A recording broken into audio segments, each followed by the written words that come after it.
Solid principles में हम बात कर रहे थे और 3 प्रिंसिपल्स हमने देख लिए हैं। Single responsibility principle, open close principle and list of substitution principle. Again मैं रिपीट करता हूँ और उसके बाद आगे के जो प्रिंसिपल्स हैं उस पर बात करते हैं। सिंगल रिस्पॉन्सिबिलिटी प्रिंसिपल में जो मेन आइडिया था वो ये था कि a class should have one reason to change. इसका मतलब ये है कि आप क्लास के अंदर क्लास अगर आप बना रहे हो तो वो उसका पर्पस किसी ख़ास पर्पस के लिए हो। मींस उसमें जो आप फंक्शनैलिटी ला रहे हो वो किसी एक चीज़ के साथ ही लिंक हो। मींस अगर आप कह रहे हो कि क्लास है, अगर ये क्लास है जिसका काम है एडमिशन से रिलेटेड, तो उसमें अकाउंट से रिलेटेड कोई भी एक्टिविटी ना हो, इस तरीके से, ठीक है। तो आप किसी क्लास को डेजिग्नेट करें किसी ख़ास पर्पस के लिए, एक ही काम वो करे। फ़ायदा क्या होगा इससे? तो अगर आप देखें यहाँ पे हमने ये लिखा है इसमें कि this single responsibility principle is related to coupling in cohesion. तो अब यहाँ पे देखें कैसे इस प्रिंसिपल से ये रिलेट है। तो देखिए, अगर आपके पास एक क्लास है जो किसी एक ख़ास पर्पस के लिए, किसी ख़ास फंक्शनलिटी को अचीव करने के लिए बनाई गई है, तो इट्स मीन कि इस क्लास को अपना काम करने के लिए सब कुछ या जितनी भी फंक्शनलिटीज यहीं से मिल जाएंगी इस क्लास के अंदर से।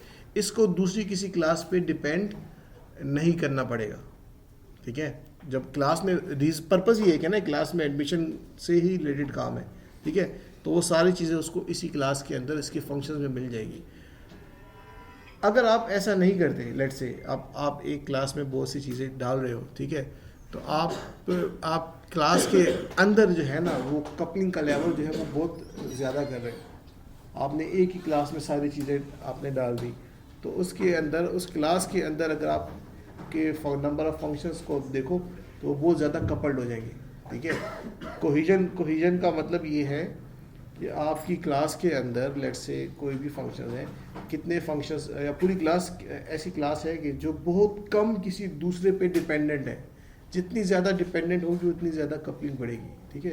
तो इस प्रिंसिपल में आपको ये कहा गया है कि आपकी क्लास अगर आप चेंज करो तो आपके पास एक ही रीज़न हो कि भाई इस वजह से मैं इसमें चेंज कर रहा हूँ। तो आपको एग्जांपल ये दी थी कि आपके पास आपने एक ही क्लास में 2 फंक्शनैलिटीज़ डिफ़ाइन कर दी। एक क्लास 2 काम कर रही है, क्या कर रही है? एक काम ये कर रही है कि एक पोस्ट क्रिएट कर रही है, वो इस क्लास का काम था। दूसरा आपने एक और फंक्शनैलिटी इसमें डाल दी कि पोस्ट क्रिएट करने के साथ साथ वो एरर को भी लॉक कर रही है, 2 काम कर रही है। प्रॉब्लम यहाँ पे क्या थी? प्रॉब्लम यहाँ पे ये थी कि मैंने आपको कहा कि आप ऐसा सोचो कि इसी तरह आपके पास 10, 12, 15 फंक्शंस हैं एक ही क्लास के अंदर और वो एक दूसरे पे डिपेंडेंट है। अब जब एक दूसरे पे डिपेंडेंट होंगे तो किसी भी एक जगह पे चेंज करने से आपका ये कंसर्न होगा कि बाकी क्लासेस के फंक्शंस में भी प्रॉब्लम आ सकती है। अगर वो चेंज आपने सही ना किया तो आपको दोबारा से वो पूरी क्लास टेस्ट करनी होगी। तो हमने इसको क्या कर दिया, इसके अल्टरनेटिव में हमने इसको ब्रेक डाउन कर दिया 2 क्लासेस में। एरर लॉक की अलग क्लास बना ली और पोस्ट की क्लास हमने अलग से बना ली। उसका अपना काम है जस्ट पोस्ट क्रिएट करना, उसका अपना काम है वो एरर को लॉक करना। अब हम चेंज करेंगे तो इन दोनों में से किसी एक क्लास में चेंज करेंगे। तो किसी एक क्लास में चेंज करते हैं, उससे दूसरे को अफेक्ट नहीं होगा। दूसरी क्लास को हमें टेस्ट नहीं करना पड़ेगा। जिसमें चेंज किया उसको तो लेट से उसमें देखेंगे, उसको तो देखेंगे, लेकिन क्योंकि दूसरी क्लास उसके साथ लिंक है, डिपेंडेंट है, उसको हमें टेस्ट नहीं करना पड़ेगा। जब एक ही जगह पे सब कुछ होगा तो उसको हमको पूरी क्लास को दोबारा से टेस्ट करना पड़ेगा। ये आपका पहला प्रिंसिपल, आपका सिंपल सा। दूसरा प्रिंसिपल आपको बताया कि दूसरा प्रिंसिपल ये कहता है कि आपकी जो सॉफ्टवेयर की जो क्लासेस या फंक्शंस हैं वो इस तरह से हो कि आपका जो डिज़ाइन है वो इस तरह से हो कि open for extension but close for modification, कि आप एक्सटेंशन कर सको लेकिन मॉडिफिकेशन ना कर सको। तो डिटेल से अभी हमने पिछली प्रीवियस लेक्चर में इस पर डिस्कशन की और आपको एग्जांपल दे दी कि आप कैसे इसको देख सकते हैं, ठीक है। और रीज़न भी बता दिया। रीज़न आपको ये बता दिया कि एक क्लास के अंदर बहुत सारी फंक्शनैलिटीज़ है, उसको हमने टेस्ट किया है, हमने टेस्ट केसेस लिखे, उस पर एफर्ट की। तो अब एक चीज़ जो पहले बिल्कुल ठीक चल रही थी, ठीक काम कर रही थी, और उसमें हम कोई चेंज करें और इन केस वो चेंज की वजह से कोई प्रॉब्लम आ जाए तो आपके पास सारा जो कंपोनेंट है वो डिस्टर्ब हो जाएगा। इस चीज़ से बचने के लिए हमने ये रूल बनाया गया कि open for extension, close for modification, की मॉडिफिकेशन कम से कम हो। तीसरा रूल आपको अगेन, अगर आप तीसरे रूल को देखें ना तो आपको ये जितने भी प्रिंसिपल है ना, घूम फिर के वो एक ही पॉइंट पे आएंगे। ये जितने 5 प्रिंसिपल है ना, पांचों डिफरेंट तरीके से अपनी अपनी बात कर रहे हैं, लेकिन मेन ऑब्जेक्टिव सबका एक ही है कि डिज़ाइन के अंदर आपके पास फ्लेक्सिबिलिटी आ जाए, चेंजेस आप इजीली अडॉप्ट कर सको, ठीक है, और आपके चेंजेस करने की वजह से आपके डिज़ाइन में प्रॉब्लम ना आए। सही है, डिज़ाइन में प्रॉब्लम आने से मतलब यही है कि आप एग्जिस्टिंग चीज़ें में ज़्यादा से ज़्यादा चेंज कर रहे हो, ठीक है। तो ओपन क्लोज प्रिंसिपल ने आपको ये बता दिया। तीसरा प्रिंसिपल क्या था? List of substitution principle. List of substitution principle ने आपको ये बताया कि आपका डिज़ाइन ऐसा हो कि जब आप उस डिज़ाइन में कोई एक्सटेंशन करते हो, कोई नई क्लास आती है, जैसे ओपन क्लोज प्रिंसिपल ने कहा कि आप नई क्लास एक्सटेंड कर सकते हो। एक्सटेंड कर सकते हो किस तरह? नई क्लास ऐड करने से। तो लिस्ट ऑफ सब्स्टिट्यूशन प्रिंसिपल उसी की बात को आगे बढ़ा रहा है। वो कह रहा है कि आप नई क्लास एक्सटेंड करो या नई क्लास लेट्स से ऐड करो, नया फीचर ऐड करो, लेकिन कंडीशन उसके लिए ये है कि वो जो आपने नई क्लास ऐड की वो किसी पेरेंट क्लास को कम्प्लीटली रिप्लेस करती हो। अगर कम्प्लीटली रिप्लेस नहीं करेगी तो अगेन आपको डिज़ाइन के स्ट्रक्चर में चेंजेस करनी पड़ेंगी। मैंने आपको यहाँ पर एग्जांपल दी इस डिज़ाइन की कि हमारे पास क्लास थी अकाउंट की और 2 क्लासेस थी डिराइव क्लासेस। कौन सी? Current account and saving account. अब अगर आप इस डिज़ाइन को देखें तो जो आपके पास अकाउंट क्लास में जो 2 एब्स्ट्रैक्ट मेथड्स आपको नज़र आ रहे हैं, कौन से? एक आपके पास है डिपॉजिट एंड विड्रॉ। तो जो डिराइव क्लासेस है दोनों ने इसको क्या किया हुआ है? इनहेरिट किया, दोनों ने इसकी इम्प्लीमेंटेशन देनी है। यहाँ तक तो ठीक है, लेकिन मैंने आपको एग्जांपल दी कि अगर एक तीसरी टाइप आती है अकाउंट की, फिक्स्ड डिपॉजिट। फिक्स्ड डिपॉजिट में क्या होता है? आप डिपॉजिट तो कर सकते हो लेकिन विड्रॉ नहीं कर सकते। अब इस केस में क्या होगा? इस केस में यहाँ पर आके हम स्टक हो जाएंगे। कैसे स्टक हो जाएंगे? कि अगर ये फिक्स्ड डिपॉजिट की क्लास को मैं यहाँ पर हायरार्की में लाता हूँ तो मसला क्या होगा? मुझे डिपॉजिट की इम्प्लीमेंटेशन भी देनी है, वो तो हो जाएगी, उसके लिए कुछ रूल्स होंगे, लेकिन विड्रॉ के लिए मैं क्या करूँगा? तो अगेन मुझे क्या करना पड़ेगा? मुझे इस हायरार्की को चेंज करके इस तरह से करना होगा, ठीक है।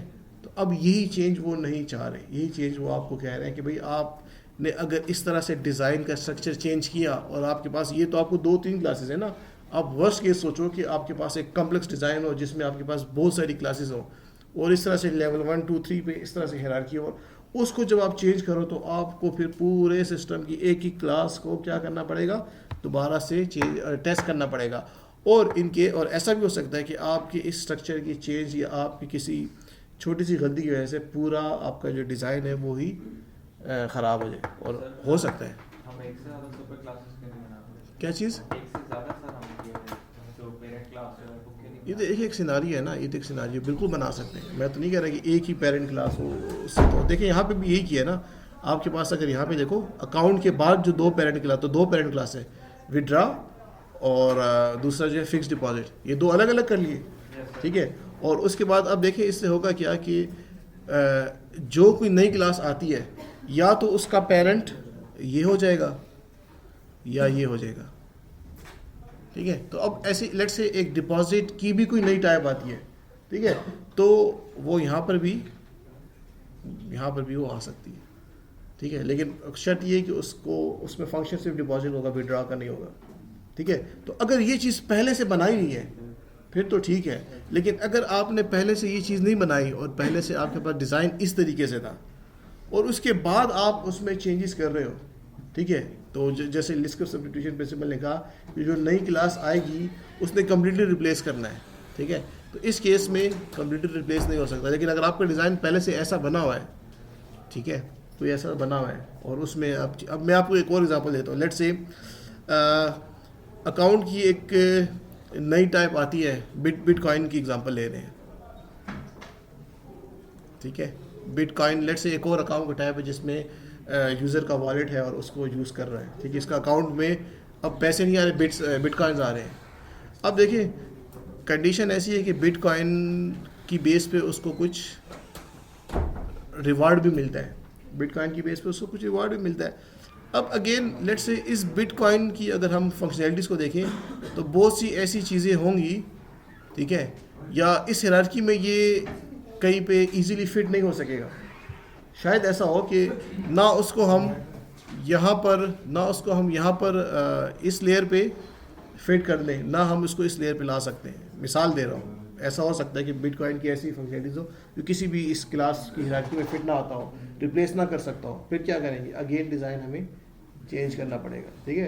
तो लिस्कफ सब्स्टिट्यूशन प्रिंसिपल आपको सिर्फ और सिर्फ ये बताता है, सिर्फ और सिर्फ आपको ये कहना चाह रहा है कि आप जब भी कोई नई क्लास बनाओ तो वो इस जो आपका एक डिज़ाइन है उसमें कहीं पे फिट आ जाए। उस क्लास को ऐड करने की वजह से हमें चेंजेस ना करनी पड़े। अब क्वेश्चन ये है कि हमें कैसे पता कि हम ये इनहेरिटेंस यूज़ करें या कंपोजिशन यूज़ करें। तो अगर चीज़ें आपको बिल्कुल क्लिस्टर क्लियर है, आपको पता है कि भाई इसके अलावा और कोई पॉसिबिलिटी नहीं है, तो फिर आप एक इनहेरिटेंस यूज़ करो, आपको कोई इशू नहीं, क्योंकि आपको चीज़ें क्लियर है ना, ठीक है। जैसे हमने कहा था कि अगर आपको रिक्वायरमेंट्स क्लियर है तो आप वाटरफॉल मॉडल यूज़ करो, अगर रिक्वायरमेंट्स क्लियर नहीं है तो फिर आप वो इंक्रीमेंटल मॉडल यूज़ करो। तो इधर भी अगर आपको रिक्वायरमेंट्स क्लियर है कि भाई अकाउंट्स की यही टाइप है, इसके अलावा और कोई अकाउंट नहीं है, तो आप इनहेरिटेंस यूज़ कर सकते हैं, कोई इशू नहीं। लेकिन अगर आपको इस चीज़ की एक्सपेक्टेशन है कि भाई फ्यूचर में ये चीज़ भी आ सकती है, ये चेंज भी आ सकता है, तो फिर आपको कंपोजिशन यूज़ करनी पड़ेगी। कंपोजिशन से क्या होगा, let's say bitcoin class add करनी है तो एक नई क्लास ऐड करेंगे, इसकी जो फंक्शंस होंगे नए फंक्शंस बना के क्लासेस में डालेंगे, जिसको वो फंक्शन चाहिए होगा वो उसके साथ एसोसिएट करेगा। लास्ट एग्जांपल को माइंड में रखो कि फ्लाई का फीचर एक ऐड किया, हार्स फ्लाई नहीं करता ना, वो उस क्लास के साथ खुद को एसोसिएट नहीं करेगा। डक फ्लाई करती है तो डक उस बिहेवियर के साथ खुद को एसोसिएट करेगी। वो लास्ट एग्जांपल में जो बात की थी, ठीक है, यहाँ पे भी वही बात मैं दोबारा कर रहा हूँ। 3 प्रिंसिपल हो गए। अच्छा, चौथा प्रिंसिपल भी इसी तरह ही है, जस्ट उसमें इंटरफेस आ गया, इंटरफेस सेग्रीगेशन प्रिंसिपल, ठीक है। और इसके बाद लास्ट प्रिंसिपल है डिपेंडेंसी इन्वर्जन प्रिंसिपल, सबसे इंपॉर्टेंट, ठीक है। और आपका जो अभी क्विज जो ले रहा हूँ वो उसी आखिरी प्रिंसिपल से मैं ले रहा हूँ। एक ही क्वेश्चन है और वो लास्ट प्रिंसिपल में। देखिए,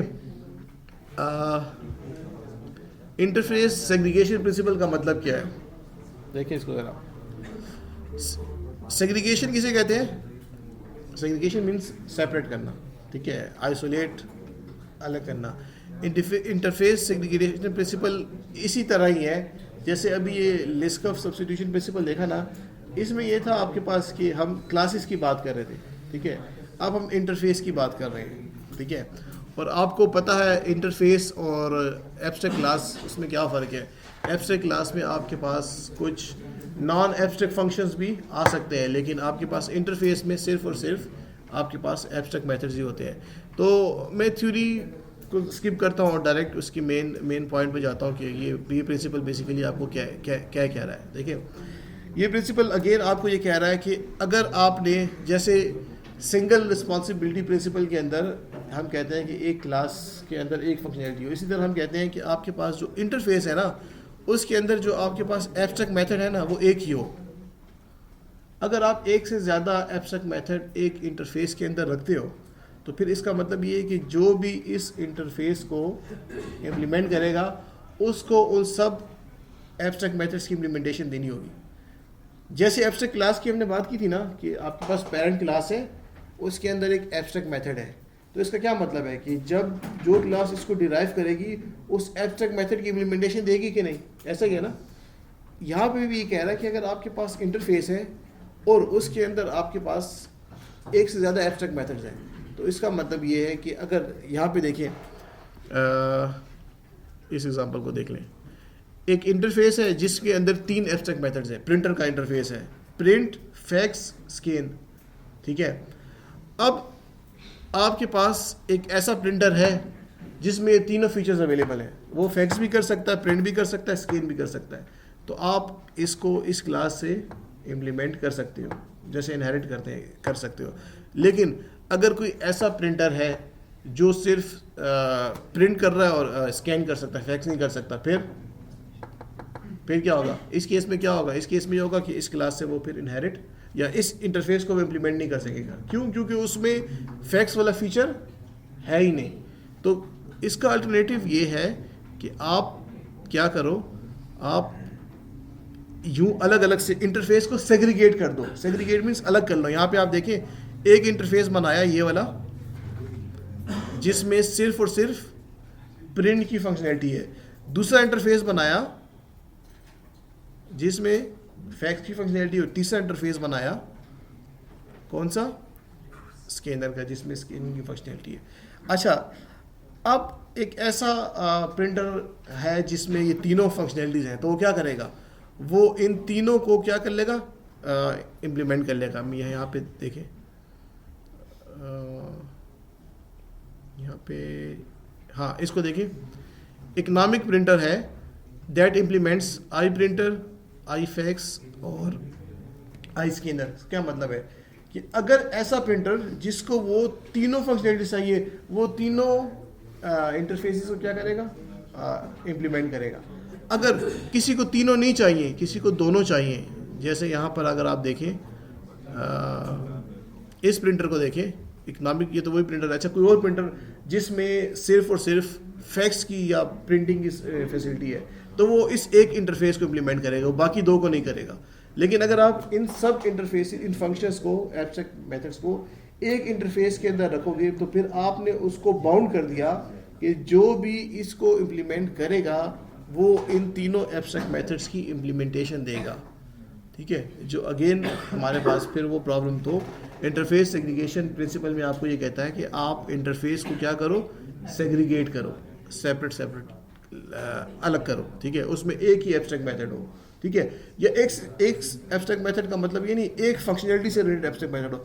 एब्स्ट्रैक्ट मेथड ज़्यादा हो सकते हैं, लेकिन कंडीशन ये है कि जो भी उसको इम्प्लीमेंट करे वो उस सब की इम्प्लीमेंटेशन दे।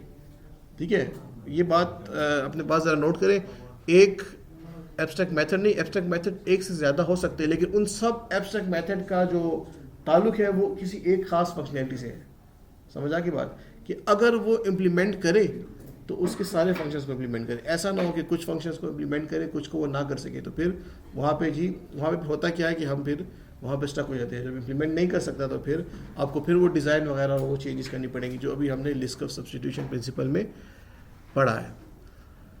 ये आपके पास चौथा प्रिंसिपल हो गया, लास्ट और मोस्ट इम्पॉर्टेंट प्रिंसिपल अभी के क्लास के पॉइंट ऑफ व्यू से, क्योंकि मैं जो अभी आपका मैं क्विज ले रहा हूँ, जो उसमें क्वेश्चन है वो इसी प्रिंसिपल से रिलेटेड है। ठीक है, तो अभी तक जो सोए हुए थे या एक्टिव नहीं थे, तो अभी थोड़ा जाग जाएं और इस प्रिंसिपल को ज़रा ठीक तरीके से समझ लें, क्योंकि इसी में से अभी आपको मैंने क्वेश्चन दिया है, उससे पता चल जाएगा कि आप अभी क्लास में किस तरह बैठे, आपको कितनी समझ आई है। Dependency inversion principal.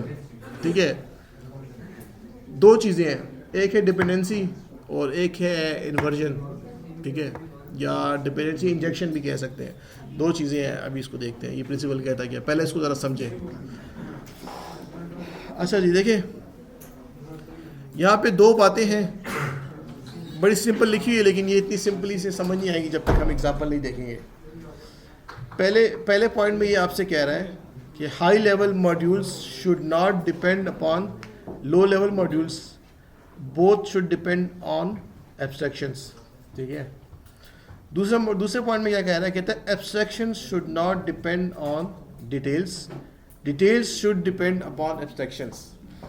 अभी बहुत कंफ्यूजिंग है, इस तरह से नहीं समझ आती। तो जब मैं अभी आपको एक एग्जांपल से ये समझाता हूँ और फिर दोबारा इस पॉइंट पे आएंगे तो आपको ये बात समझ आ जाएगी कि ये abstraction should not depend upon detail से क्या मतलब, और details should depend upon abstractions, इससे क्या मतलब, और इससे होता क्या है, ज़रा इसको अभी देखें।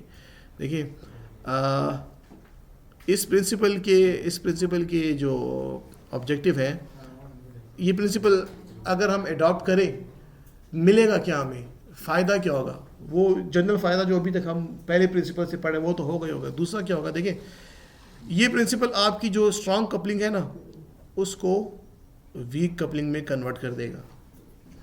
ठीक है, स्ट्रॉन्ग कपलिंग से क्या मतलब, स्ट्रॉन्ग कपलिंग से मतलब जहाँ कपलिंग ज़्यादा होगी ना, ये उसको ख़त्म नहीं करेगा लेकिन कम कर देगा। ठीक है, दूसरा ये करेगा, ये प्रिंसिपल आपकी कंपोजिशन को एसोसिएशन में कन्वर्ट कर देगा। तो आप खुद देखेंगे जब कंपोजिशन से एक चीज़ एसोसिएशन में हो जाएगी तो वो लूजली कपल्ड हो जाएगी कि नहीं। कंपोजिशन और आप अगर उसको देखें देखें एग्रीगेशन एसोसिएशन ये एक ही चीज़ है, उसी की टाइप है। एसोसिएशन दो तरह की, एक कंपोजिशन और एक आपके पास जो सिंपल एसोसिएशन या एग्रीगेशन जिसे हम कहते हैं। तो कंपोजिशन को ये सिंपल एसोसिएशन में कन्वर्ट कर देगा, मींस कपलिंग आपकी कम हो जाएगी। ठीक है, कैसे कम होगी वो आप देखें, वो आपके पास ये जो पहला पॉइंट लिखा है ना, इसकी वजह से कम होगी। हम इस पे करते क्या है, देखें, injecting any dependencies of a class through a class constructor as an input parameter. Example देता हूँ अभी आपको, उससे आपको ये चीज़ समझ आ जाएगी कि ये क्लास कंस्ट्रक्टर से क्या मतलब है और कैसे डिपेंडेंसीज को कैसे इंजेक्ट किया जाता है। ठीक है, ये डिपेंडेंसीज है क्या चीज़। तो एग्जांपल की तरफ आते हैं और एग्जांपल में यहाँ पर ज़रा सा देखते हैं। ठीक है, इस एग्जांपल को समझें और अच्छे तरीके से समझें। ठीक है, ये वही एग्जांपल है जो सिंगल रिस्पॉन्सिबिलिटी के वक्त मैंने आपको दी थी। ठीक है, और कोड में आपके पास हो ये रहा है कि आपके पास दो क्लासेस आपको नज़र आ रही हैं। एक क्लास आपकी पोस्ट की क्लास है और एक क्लास आपकी एरर लॉगर की क्लास है, जैसे पहले उस एग्जांपल को लेके मैं चला हूँ। ठीक है, अब देखें यहाँ पे हमने किया क्या, सिंगल रिस्पॉन्सिबिलिटी प्रिंसिपल को फॉलो किया और दो अलग अलग क्लासेस बना ली। ठीक है, और हमने क्लास पोस्ट जो है इसको कंपोज किया है किस क्लास से, इस एरर लॉगर की क्लास से।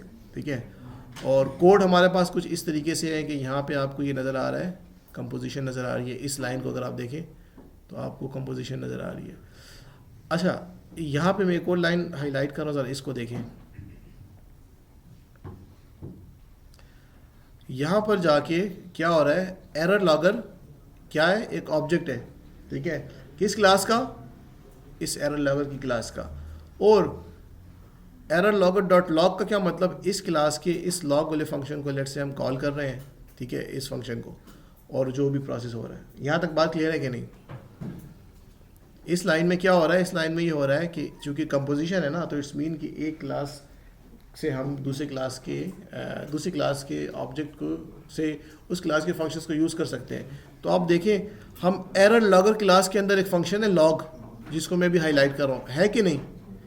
इस फंक्शन को यूज़ कर रहे हैं यहाँ से कर रहे हैं कि नहीं, ऐसा है कि नहीं। यहाँ तक समझ आ गई है कि नहीं, यहाँ तक समझ आ गई है कि नहीं, सिंपल सी। अच्छा, अब होगा ये, लेट से इन फ्यूचर हमें एक नया टाइप का एरर लॉगर इंट्रोड्यूस कराना है, एक नया टाइप का एरर लॉगर इंट्रोड्यूस कराना है। तो हम क्या करेंगे, हम यहाँ पर जाकर एक और क्लास लिखेंगे और मैं उसको नाम दे देता हूँ लॉगर 2। ये एरर लॉगर 1 हो गया, ये एरर लॉगर 2 हो जाएगा। और लेट से फ्यूचर में चलेंगे एक और नया टाइप का एरर लॉगर भी हो सकता है। एरर लॉगर्स की लेट से हम कितने टाइप्स हैं, तो हम एक और क्लास बनाएंगे और हम क्या करेंगे, लॉगर 3। वो क्लासेस हमने बना ली। अब हमें उन क्लासेस बनाने के बाद यहाँ पर भी क्या करना पड़ेगा, चेंज करना पड़ेगा। क्या चेंज करना पड़ेगा, 3 क्लासेस बनाई है, उसके साथ भी हमने कंपोज होना है। तो क्या करेंगे, यहाँ पे आके एक चेंज करेंगे कि नहीं। ठीक है, और फिर यहाँ पे आके एक और चेंज करेंगे, इन 2 जगहों पे चेंज करेंगे कि नहीं। ठीक है, अब क्या कुछ ऐसा हो सकता है कि हम कुछ ऐसा करें कि हम ये जो पोस्ट क्लास है इसमें कोड कुछ इस तरीके से लिखें कि हमें जितनी भी वहाँ पे नई क्लासेस इंट्रोड्यूस जब हो, जो भी नई क्लासेस जब हम वहाँ पे एरर लॉगर की जितनी भी टाइप्स आए, यहाँ पे कम से कम चेंज करना पड़े।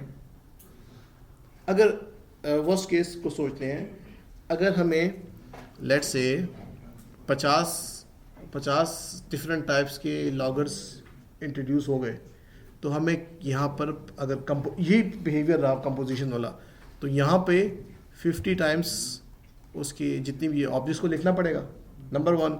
और इसी तरह यहाँ पर भी जाके जब उसको जिसको कॉल करना पड़ेगा, यहाँ पे भी अगेन जाके कोड में जाके चेंजेस करनी पड़ेंगी। हम ये नहीं चाहते, हम चाहते हैं कोई इसका कुछ अल्टरनेटिव हो। ये कपलिंग किसी तरीके से क्या हो जाए, थोड़ी सी और लूज़ हो जाए। ठीक है, कपलिंग होगी लेकिन लूज़ होगी। लूज़ का मतलब ये है कि चेंजेस बड़ी इजीली उसमें अडॉप्ट हो जाएंगी। कपलिंग का मकसद ये नहीं, कपलिंग ज़्यादा हो तो चेंजेस आसानी से नहीं होंगी। हम क्या करते हैं, तो हम यहाँ पर दोबारा ज़रा पिछली स्लाइड पे आते हैं और यहाँ पे जो लिखा हुआ है ना, injecting any dependencies of a class through a class constructor as an input parameter, इस लाइन को माइंड में रखो और यही काम हम आपको मैं नेक्स्ट कोड में दिखा रहा हूँ। आप यहाँ पे देखें ज़रा, यहाँ पर ये जो डिपेंडेंसी थी ना इस क्लास की उस क्लास पे, इसको हमने इंजेक्ट किया। कैसे? यहाँ पर ज़रा देखें, दोनों मुझे बार बार स्विच करना पड़ेगा, दोनों कोड आपको साथ साथ दिखाने होंगे उसके रिलेट के लिए, ठीक है। यहाँ पर आप देखें, यहाँ पर आपको इस कोड को ज़रा माइंड में रखें और इस कोड को ज़रा माइंड में रखें। हो क्या रहा है, अब हमने यहाँ पे क्या किया, आप एज्यूम करो, बल्कि यहाँ पे मैं बना देता हूँ कि आपके पास लॉगर 1, लॉगर 2 और 3 तरह के लॉगर हैं, और आप जैसे हमने कहा कि लेट्स से कि 50 डिफरेंट लॉगर्स हैं जो हमारे पास पड़े हुए हैं। अब हमें इसमें से किसी एक के साथ एसोसिएट होना है। तो इसमें से किसी एक के साथ एसोसिएट होने का मतलब ये नहीं है कि मैं बार बार जाऊँ कोड में जाके इस क्लास में जाके चेंज करूँ। कुछ लॉजिक इस तरीके की होनी चाहिए कि जब भी रन टाइम पे लेट से ऑब्जेक्ट बने और वो उस वक्त डिसाइड हो कि किस क्लास के साथ मैं ख़ुद को एसोसिएट कर दूँ। तो होगा क्या, यहाँ पर आप देखें, यहाँ पर हमने जो पहले आपके पास एक एरर लॉगर के क्लास के साथ एसोसिएट था ना, अब आपके पास ऐसा होगा, मैं ज़रा दूसरी यहाँ पे जाता हूँ। अब आपके पास ऐसा होगा कि आपके पास एक क्लास होगी लॉगर की, आपका डिज़ाइन कुछ इस तरीके से होगा, पेरेंट, और सब जो चाइल्ड्स में आपके पास हो जाएंगे लॉगर 1, लॉगर 2 और लॉगर 3। ये अभी की हिरार्की ऐसे है। पहले की हिरार्की ये लॉगर 1, 2, 3 नहीं था, लेट्स से वो एक ही लॉगर था, मैं उसी के साथ एसोसिएट था।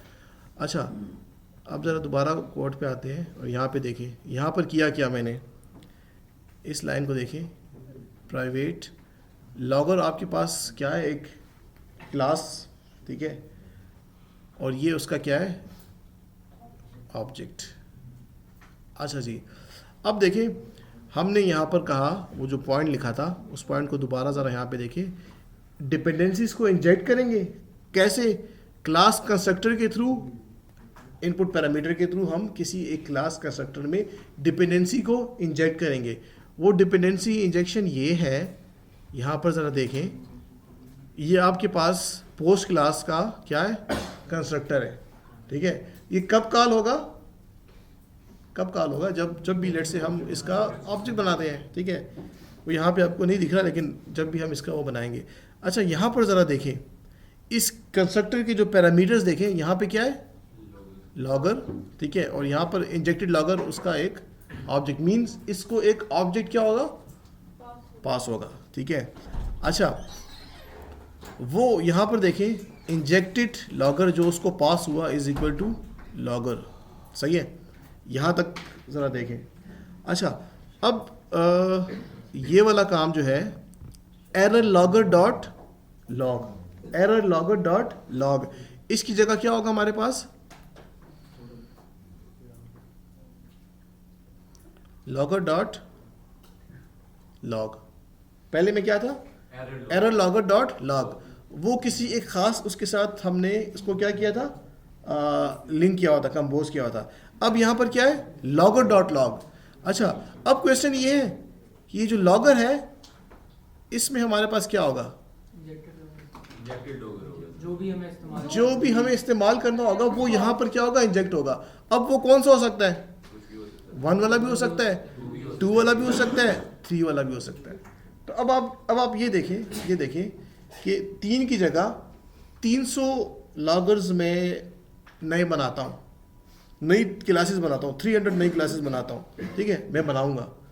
इस क्लास में कितना चेंज करना पड़ेगा, सिर्फ एक वेरिएबल चेंज करना पड़ेगा। क्या करना पड़ेगा, एक वेरिएबल ही से जो से लॉगर वाला आपके इंजेक्टेड लॉगर आ नहीं, वो तो जब ऑब्जेक्ट बनाएंगे तो उससे यूजर से ऑप्शन ले लेंगे ना, कुछ चेंज नहीं करना पड़ेगा। देखिए, जब ऑब्जेक्ट बनेगा ना, जब ऑब्जेक्ट बनाया जाएगा उस वक्त बता दीजिएगा भाई कौन सा लॉगर चाहिए। मतलब कोई कंडीशन होगी ना कि अगर एरर 1 है तो लॉगर 1 को कॉल करो, एरर 2 है लॉगर 2 को कॉल करो, एरर 3 है logger 3 को कॉल करो, ठीक है। तो वो क्या होगा, वो यहाँ पे इंजेक्ट हो गया। तो देखिए इससे हुआ क्या, अगेन घूम फिर के हम ये आए कि हमने वहाँ पे 100 लॉगर्स नई क्लासेस बनाई, उसकी वजह से यहाँ पर हमें चेंज नहीं करना पड़ा। और यही हम चाहते हैं, बात समझ आ गई, यही चीज़ हम चाहते हैं कि हमारा कोड, हमारा डिज़ाइन इस तरीके से हो कि हम चेंजेस करें, ठीक है, और जितनी ज़्यादा चेंजेस करें, एक्सटेंशन करें, दूसरी क्लास को उससे कम से कम अफेक्ट हो। तो अगर यहाँ पर देखें, यहाँ पर इसमें तो इसमें हमने तो चूँकि कंपोजिशन की थी ना, उसको हमने एक क्लास के साथ कंपोज कर दिया था। तो अब अगर नया लॉगर आता है तो हम क्या करते हैं, यहाँ पर हम लिखते error2.logger, error3.logger, इस तरह से अलग अलग करते हैं। अब हमने वो प्रिंसिपल फॉलो किया और वो डिपेंडेंसी को इंजेक्ट किया। अब ज़रा दोबारा पीछे आते हैं और यहाँ पर देखते हैं जो हमने यहाँ पे जो बातें की थी। अब देखिए ये अब चीज़ आपको समझ आएगी। यहाँ पे ज़रा देखिए, कहता है abstraction should not depend upon details. Abstraction किसे कहते हैं, मतलब एक क्लास है, एक दूसरी क्लास है, दोनों फंक्शंस के थ्रू आप इसमें कम्युनिकेट कर रहे हैं, ठीक है। डिटेल्स दोनों को एक दूसरे की नहीं पता, ये एब्स्ट्रैक्शन है। तो abstraction should not depend upon details का मतलब ये है कि आपके पास इस केस में ये आपके पास जो फंक्शन था ना, ठीक है, ये इसे आप इसके थ्रू, इस फंक्शन के थ्रू, इधर देखें, ये एरर लॉगर डॉट लॉगर वाला फंक्शन जो है ना, ये कॉल कर रहा है ना उसको, दूसरी क्लास को, एरर लॉगर को कर रहा है कि नहीं। तो abstraction should not depend upon details. इस केस में क्या है, ये जो एब्स्ट्रैक्शन है ये इस डिटेल पे क्या है, डिपेंडेंट है। हमें कह रहा है कि आपने क्या करना है, डिटेल्स जो है वो एब्स्ट्रैक्शन पे डिपेंडेंट हो। तो आप नेक्स्ट उसमें देखें, यहाँ पर आप देखें तो ये 1 2 3 ये तीनों किस पे डिपेंडेंट है, इस कंस्ट्रक्टर पर। तो डिटेल्स जो है वो एब्स्ट्रैक्शन पे डिपेंडेंट है, ना कि एब्स्ट्रैक्शन जो है वो डिटेल पे डिपेंडेंट है। अच्छा देखिए, आप यहाँ पे देखिए, कहाँ गया, यहाँ पे abstraction should not depend upon details. Abstraction details पे डिपेंड ना हो, डिटेल्स एब्स्ट्रैक्शन पे डिपेंड कर रहे हैं। ये सेंटेंस याद हो गया, माइंड में आ गया ना। अब जरा वहां पे आ जाए, देखिए इस एग्जांपल में एब्स्ट्रैक्शन किधर थी, ये जो फंक्शन था एरर लॉगर वाला, ये एरर लॉगर वाला फंक्शन था ना, ये क्या थी, एब्स्ट्रैक्शन थी। मींस इस फंक्शन से हम दूसरी क्लास के साथ कम्युनिकेट कर रहे हैं। तो ये एब्स्ट्रैक्शन जो है ये डिपेंड करिए किस पे, उस डिटेल पर। हम कहते हैं ऐसा नहीं होना चाहिए, डिटेल्स जो है वो किसी एब्स्ट्रैक्शन पे, किसी फंक्शन पे डिपेंडेंट हो। तो आप अगर नेक्स्ट इसमें देखो तो यहाँ पे अब क्लास 1 2 3 ये सारे डिटेल्स है ना, ये किस पे डिपेंडेंट है, एब्स्ट्रैक्शन पे। कौन से एब्स्ट्रैक्शन में, वो जो कंस्ट्रक्टर है, ठीक है। ये इसने कहा क्या चीज़, उसकी क्लास के अंदर पेरेंट क्लास है और कुछ भी लेट्स से देखें, ये आपके पास एरर लॉगर की क्लास है ना, ठीक है। इसमें हमने कुछ फंक्शन अज्यूम किए हैं तो पेरेंट क्लास होगी, बस वही सिंपल सी, उसको कुछ अच्छा वो वाला, अच्छा वो समझ, ये कह रहे हो, ये इस तरह से लिखा है, ठीक है। देखिए ये लॉगर आपके पास, हाँ लॉगर आपके पास वो है, हाँ एब्स्ट्रैक्ट क्लास है। इसके अंदर आप लेट्स से जो आप इनहेरिटेंस यूज़ कर रहे हो, पॉलीमॉर्फिज्म यूज़ कर रहे हो, तो उसमें आप एब्स्ट्रैक्ट और जितने भी उसकी इम्प्लीमेंटेशन देंगे, हाँ ठीक है। तो अब लॉगर को हम यूज़ कर रहे हैं, वो लॉगर हमें इसकी जो डिराइव क्लास, इसमें से किसी का एक का लेट्स से वो ऑब्जेक्ट देता है। क्या चीज़, इंजेक्टेड लॉगर का, ये हाँ इंजेक्टेड लॉगर तो हमने ऐसे एक नाम दिया ना, है वो लॉगर ही, हाँ ये उसी ठीक है। तो देखिए इसी तरह की चीज़ें, जैसे आज ये चीज़ें डिस्कस की ना, ठीक है, यही चीज़ें आगे चल के भी हम ये डिज़ाइन पैटर्न्स उसके बाद स्टार्ट करेंगे, उनमें भी यही चीज़ें आपको बताई जाएंगी कि कैसे आप कोड करो कि आपके कोड की क्वालिटी इंप्रूव हो जाए, ठीक है। देखो आप यहाँ पर ये जो आपको एग्जांपल दिए, इस तरह करने में कोई मसला नहीं है, काम इस तरह भी होगा, आपका काम इस तरह भी हो जाएगा, ठीक है। लेकिन इस तरह काम करने में लेट से आप जब चेंजेस करते हो और आपकी लेट से बार बार फ्रीक्वेंटली चेंजेस आती हैं, तो आप एक जगह पे आपके पास ज़्यादा चांस है कि आप कुछ गलती करो, और आपके पास एफर्ट ज़्यादा है कि एक क्लास में चेंज किया दूसरे में भी जाके चेंज करो। लेकिन इसके अकॉर्डिंग अगर आपको ये प्रिंसिपल आपने फॉलो किया हो, आपके माइंड में हो, तो फिर आप देखो आप वहाँ पे चेंजेस करो, यहाँ पे चेंजेस आप नहीं कर रहे, ठीक है। जितनी भी नंबर ऑफ़ क्लासेस वहाँ पे बढ़ा दो, इस क्लास में चेंज नहीं होगा।